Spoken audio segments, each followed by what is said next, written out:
Welcome to the Deep Dive. We sift through stacks of information to bring you, well, the really important insights. Today we're looking at something quite compelling, I think.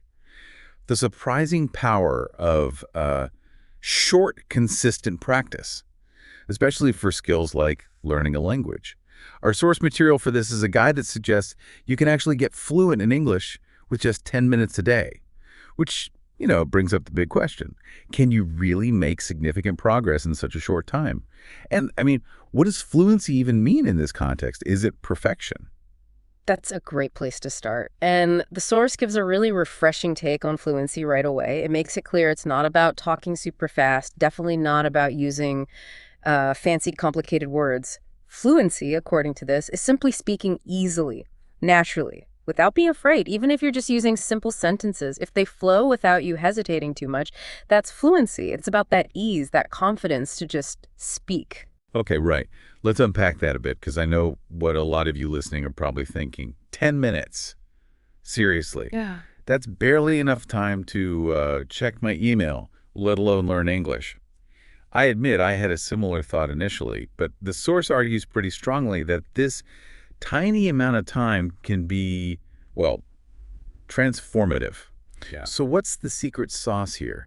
Is it real science or just, wishful thinking? It's a totally fair question, and it really bumps up against how we usually think about learning, doesn't it? The trick, if you want to call it that, isn't really about the amount of time. It's about the kind of time. It taps into how our brains form habits. Neuroplasticity, short, regular bursts, they drastically lower the mental effort needed to just start. And when starting is easy, sticking with it becomes much, much easier. So it's like making it almost too easy not to do it. Because the source really hammers home that daily repetition is way more powerful than, say, cramming for hours once a week. Exactly. Those big marathon study sessions, they often just lead to burnout, right? We've all been there. But doing a little bit every single day, you're not just learning English words, you're actually building the habit of learning. Okay. And it's that habit, more than the total hours crammed into one go, that builds fluency over the long haul. It just becomes part of your day. And it does add up, doesn't it? 10 minutes a day, that's 70 minutes a week, over 60 hours in a year. Every single one of those minutes is like training your brain to operate in English. It sneaks into your life. That's the beauty of it, yeah. You could be on the bus, making coffee, brushing your hair, and using that time for English. The source has this lovely phrase, it fits into your life like music, easy, soft, and powerful. It really challenges that old idea that you need huge, dedicated blocks of study time. These micro sessions, consistently done, could be way more effective. And maybe not just for languages, think about any skill. Which actually leads perfectly into Daniel's story. This example from the source really brings that habit science to life. So there's this guy, Daniel. He's a 35-year-old software dev from Brazil. And he has this dream, like many people, of speaking English fluently for international work. Very relatable. But Daniel kept hitting the same wall. You know the feeling. No time. Too tired. This is just too hard. He'd start and stop. The turning point. Really simple advice from a friend. Just do it for 10 minutes every day. That's all. And he did it. And his progress, it's pretty amazing because it shows how tiny steps really do compound. So, day 1, he just listened to a podcast during breakfast. Simple. Day 2, he started repeating sentences he heard while driving his car. Day 3, he actually began answering simple questions out loud. To himself, probably. The source mentions he felt a bit awkward at first, sure, but then it says something inside him began to change. That little shift from feeling silly to feeling capable. That's huge. Okay, so what happened then? What were the actual results of this tiny daily commitment? Well, get this. After only 2 weeks, Daniel could introduce himself without feeling scared. Just 2 weeks. A month in, he had his first proper video call with a Canadian client in English. And then, after just 3 months, he was leading meetings in English. It's quite something, isn't it?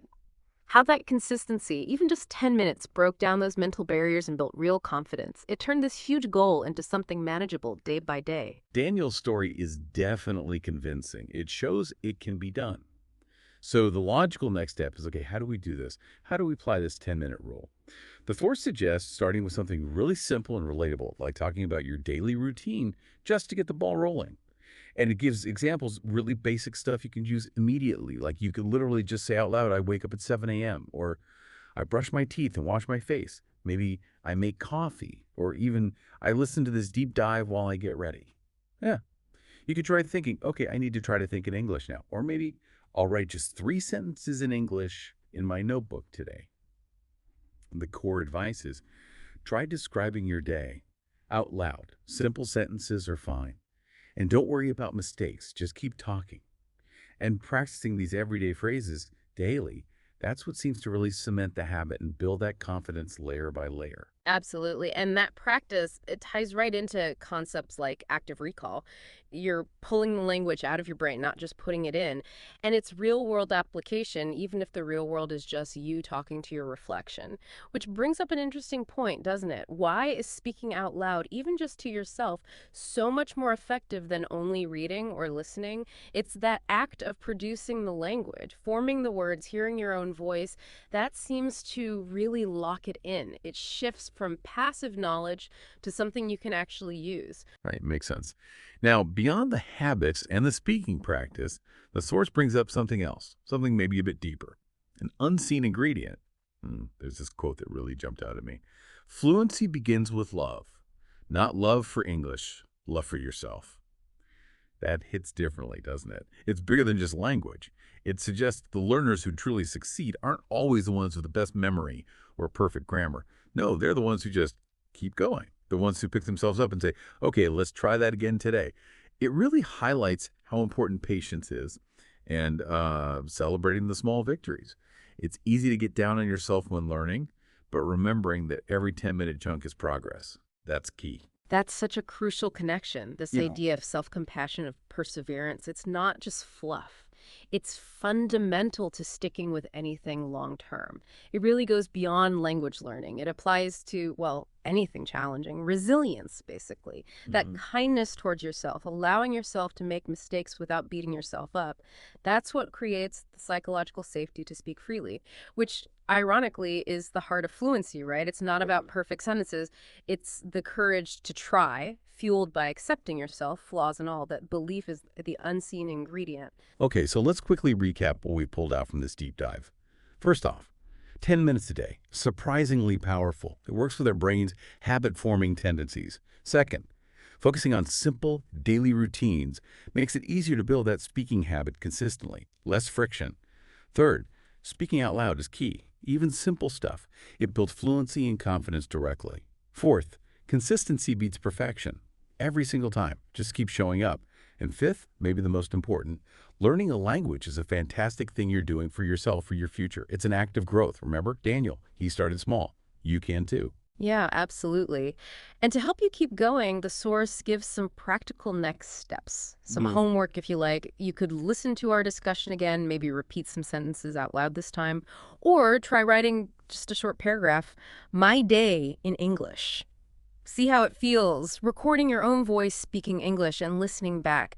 That can be really insightful, even if it feels weird at first. And please, celebrate your progress. Even tiny wins deserve acknowledgement. Have a coffee, take a walk, just give yourself a mental high five.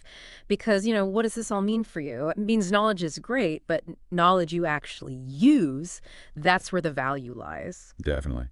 And maybe here's a final thought to chew on as we wrap up. The source focuses on language learning, obviously. But what if you applied this 10-minute principle elsewhere in your life? Learning another skill, starting that creative project you keep putting off, maybe even improving a relationship. Could that small, consistent daily step transform those big, scary goals into something manageable, maybe even joyful?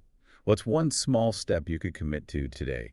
Just 10 minutes. Great food for thought. Thank you all for joining us on this deep dive. Remember, you are building something amazing day by day. Every word, every minute truly counts. Stay strong, be kind to yourself, and keep exploring.